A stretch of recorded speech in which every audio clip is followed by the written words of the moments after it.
छाँव में हो, पलकों की छाँव में।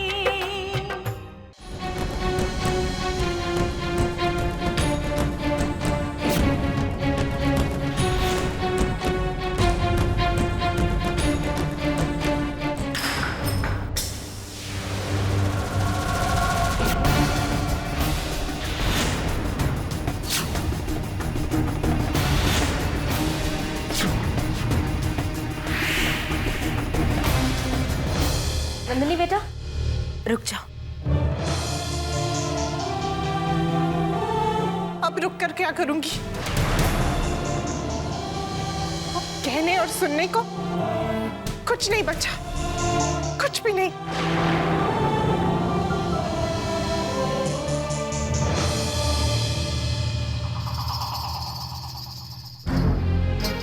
बाबूजी, बाबूजी, आपको हमेशा सबकी चिंता रहती है, बस इस बेचारी नंदिनी की कोई परवाह नहीं है।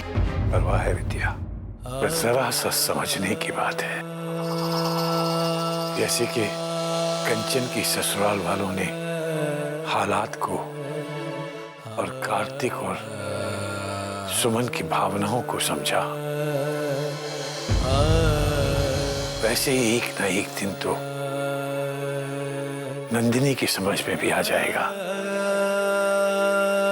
कि हालात की मजबूरियां क्या होती हैं।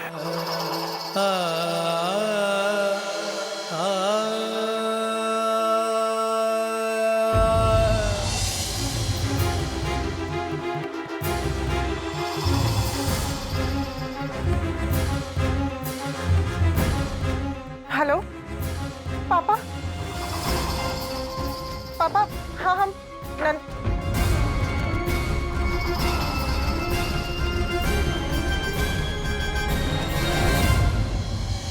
नंदिनी, बहुत बड़ी गलती कर रही हो तुम। तुम्हें क्या लगता है इस तरह से पापा को फोन करके, पापा की ताकत का इस्तेमाल करके तुम कार्तिक को पालोगी? हाँ, बस एक फोन कॉल की देर है और वो सुमन इस घर से और कार्तिक जी की जिंदगी से हमेशा के लिए दूर हो जाएगी। हाँ, और उसके साथ साथ तुम भी। रिश्तों का खेल खेलना है तो बस जरूरत है थोड़ी सी कूटनीति की और थोड़े से दिखावे की। इस घर की एक आदर्श बहू बन जाओ तुम।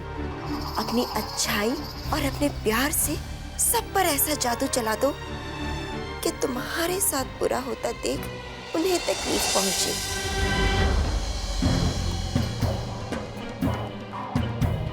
आदर्श बहू,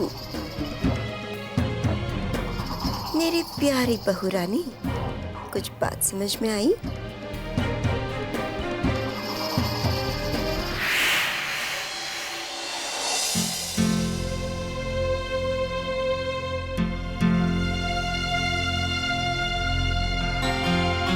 कार्तिक, अंदर आओ बेटा।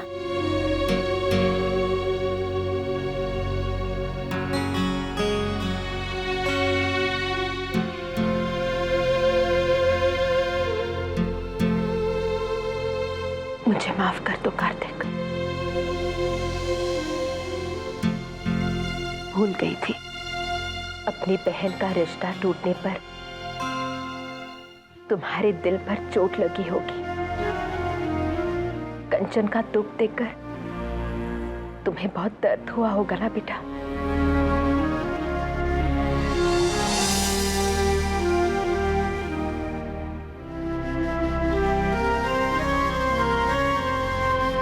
जानती हूँ मेरे रिश्ते के टूटने का दर्द तू नहीं सह पाई, इसीलिए बिगड़ी हुई बात बनाने के लिए मेरे ससुराल पहुंच गई। यह करने से पहले तूने एक बार भी नहीं सोचा कि यह कदम उठाने से तेरे ऊपर कितनी बड़ी मुसीबत आ सकती थी। हमने जो कुछ भी किया तुम्हारे लिए नहीं किया, अपने लिए किया। हाँ कंचन, अगर हमने वो कदम नहीं उठाया था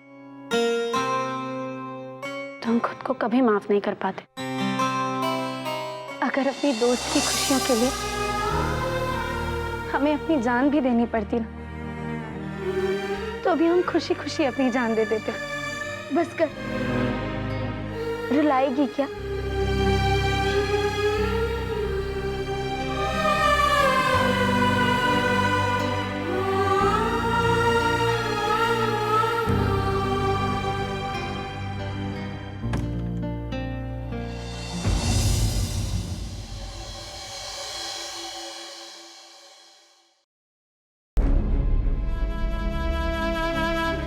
नंदिनी जी, आप यहाँ?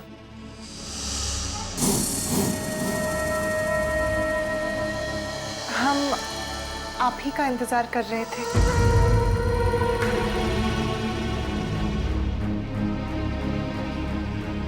कार्तिक जी, दरअसल हम आपसे माफी मांगने आए हैं। वो बाहर इस तरह सबके सामने हमें नाराज नहीं होना चाहिए था ना। लेकिन हम क्या करते? आपको और सुमन को एक साथ ऐसे देखकर हम घबरा गए थे।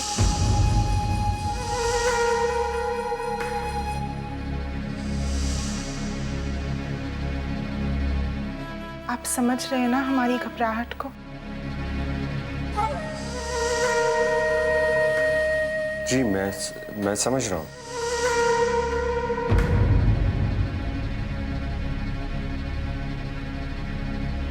इसका मतलब जैसे हम आपको चाहते हैं, आप भी हमें वैसे ही चाहते हैं ना? आप भी जल्द से जल्द हमसे शादी के बंधन में बंधना चाहते हैं ना कार्तिक जी? हाँ हाँ, शादी तो करनी ही है।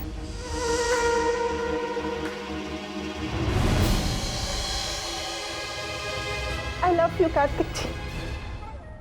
हम आपसे बहुत प्यार करते हैं।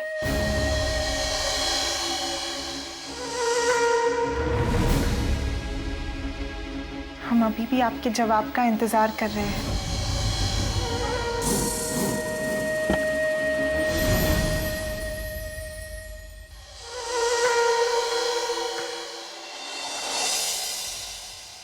भैया, आपको दादाजी बाहर बुला रहे हैं।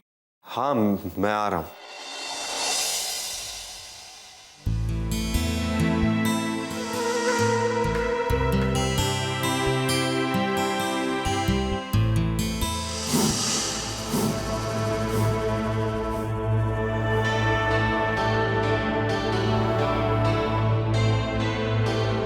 हम कसम खाते हैं कि एक दिन सुमन को आपके दिल और जिंदगी से इतना दूर कर देंगे कि कभी उसकी याद तक आपके दिल को छू नहीं पाएगी।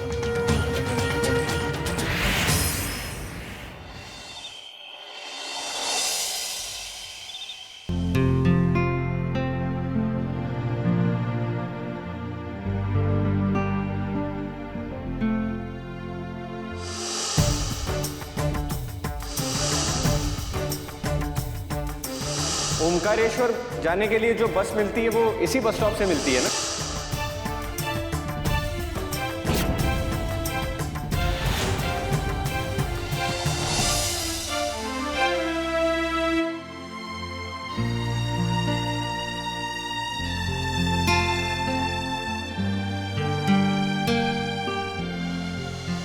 आई लव यू कार्तिक जी। हम आपसे बहुत प्यार करते हैं। हम अभी भी आपके जवाब का इंतजार कर रहे हैं। क्या हो रहा है मुझे? नंदिनी के सवालों के जवाब क्यों नहीं ढूंढ पा रहा हूं मैं?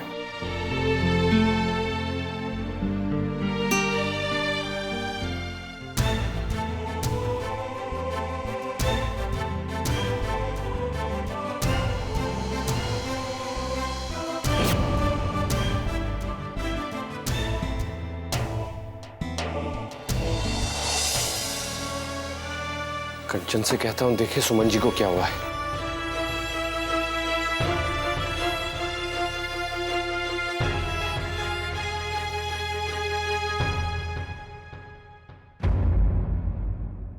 आज के बाद अगर सुमन के लिए कोई भी हमदर्दी कदम उठाया तो मुझसे बुरा और कोई नहीं होगा कार्तिक। क्या धर्म संकट है ये?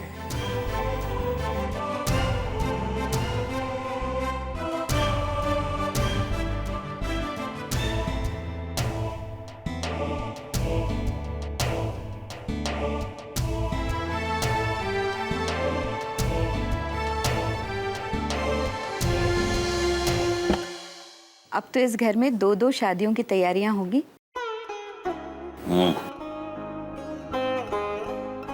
और शादी की तैयारियों के साथ साथ ये भी सोच लेना कि पहले किसकी शादी करोगी, कार्तिक की या कंचन की।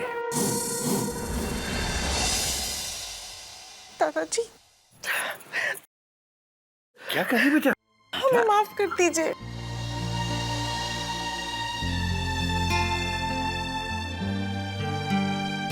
हम अपनी गलती पर बहुत शर्मिंदा है।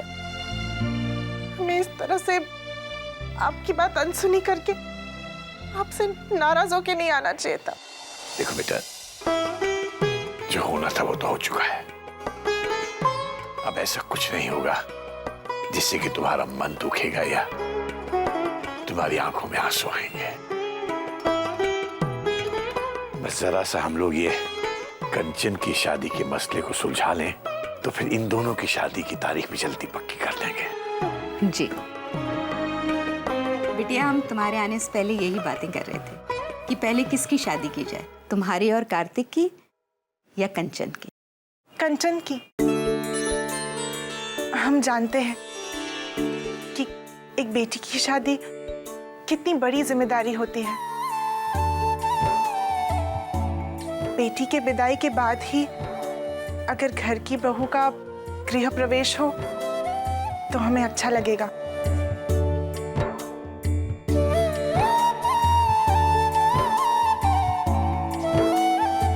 आप दोनों ने हमें माफ तो कर दिया है ना? बिटिया, हम बहुत खुशकिस्मत हैं कि तुम बहू बनकर इस घर में आ रही हो और कार्तिक को इतनी प्यारी और इतनी समझदार जीवन साथी मिल रही है। भगवान तुम्हें हमेशा खुश रखे।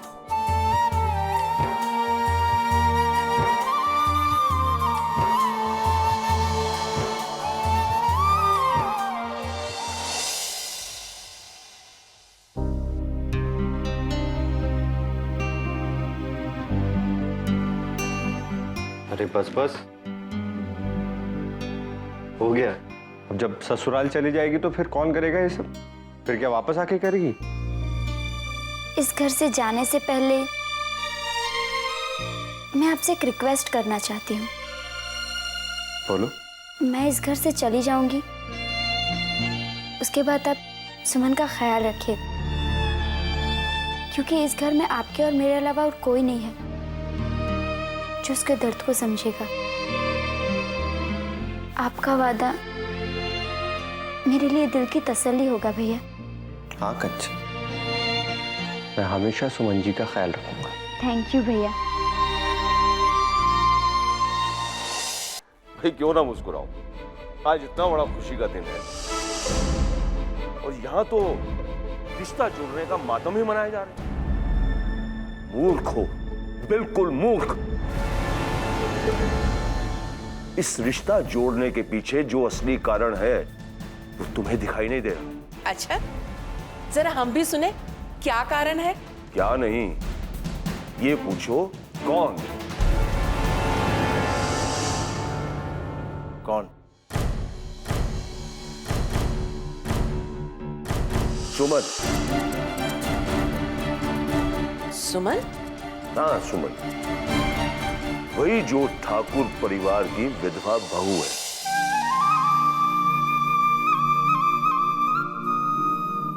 हे भगवान, आपका लाख लाख शुक्रिया जो आपने इस घर की, कंचन की खुशियों की और हमारी कोशिश की लाज रख ली। इस रिश्ता जोड़ने के पीछे जो मेरा असली मकसद है तुम दोनों की तरह वो भी नहीं समझ पाए। मेरा असली मकसद जय और उस ठाकुर सूर्य प्रताप सिंह की पोती की शादी नहीं है, बल्कि सौदा है उस लड़की सुमन का। भैया, आपकी ये पहेलियां जो है वो हमारी समझ में नहीं आ रही। वो कहते हैं ना, अगर किसी का फायदा उठाना हो तो पहले उसकी कमजोरी को पहचानो। और उस लड़की की सबसे बड़ी कमजोरी है उसकी त्याग करने की भावना, और उस ठाकुर परिवार के लिए उसके दिल में प्यार। बहुत मायने रखता है उसके लिए ये परिवार। आप जानते हैं ना ये परिवार हमारे लिए क्या मायने रखता है। इतना कुछ होने के बावजूद भी इस घर ने हमें छत दी, सहारा दिया। इस परिवार पर अपनी कृपा दृष्टि सदा बनाए रखिएगा।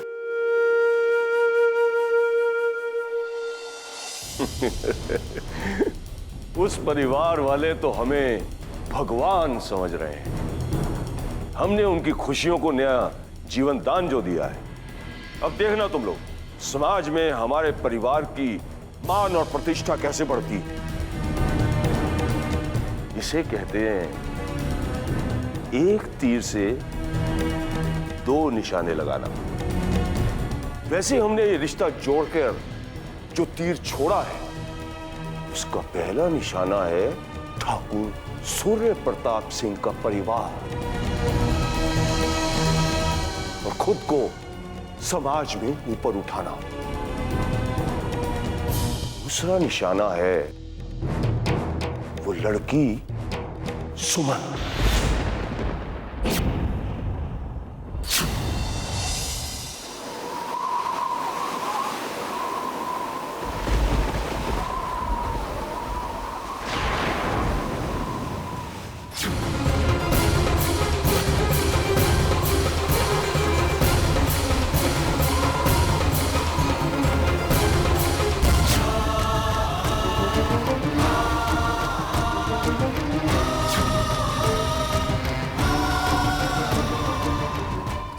ऐसा क्यों लग रहा है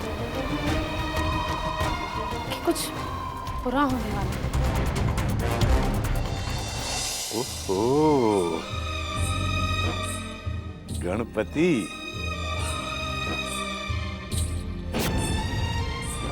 बेटा तुमने इस घर में ही नहीं हम सबके दिलों में भी अपनी जगह बना ली। असली खेल तो अब शुरू होगा और उस खेल के मोहरे होंगे